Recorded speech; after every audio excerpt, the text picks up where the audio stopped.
வட சென்னையில இருந்து அம்பேத்கர் நகர்ல இருந்து முதல் 592 எடுத்த வர்ஷினி. சோ நம்ம கிட்ட வந்து லாரன்ஸ் அண்ணாவை சந்திக்கணும், அண்ணன் கிட்ட இருந்து நான் உதவி கேட்கணும். எதுக்குன்னா படிக்கிறதுக்காக. ஏன்னா ஒரு ஆட்டோ டிரைவர் அண்ணாவோட பொண்ணு அவ இவ்வளவு கஷ்டப்பட்டு 592 மார்க் எடுத்திருக்காங்க. படிக்கணும் தான், அண்ணாவை சந்திக்கணும், முடியுமான்னு கேட்டாங்க. கண்டிப்பா எந்த சமூக விஷயமா இருந்தாலும் அண்ணனுடைய பார்வைக்கு நேரடியா கொண்டு போயிருவோம்.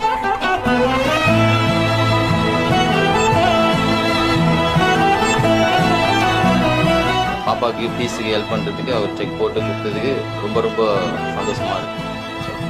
அண்ணா வந்தது வந்து ரொம்ப பெரிய சந்தோஷமா இருக்கு. நான் படிக்கிறதுக்கு எனக்கு ஃபீஸ் கட்டுறேன்னு சொல்லியிருக்காரு. கண்டிப்பா படிச்சு அவரை மாதிரி இன்னும் ஒரு 4 பேருக்கு நான் ஹெல்ப் பண்ணணும்னு நினைக்கிறேன். எல்லாருக்கும் பிடிச்சவர் எங்க அண்ணன் லாரன்ஸு. கஷ்டப்படுற குழந்தைங்களுக்கு நீங்க தானா பேரண்ட்ஸு. மாற்றம் சொல்லல்ல, செயல். வாழ்வோம், வாழ வைப்போம்.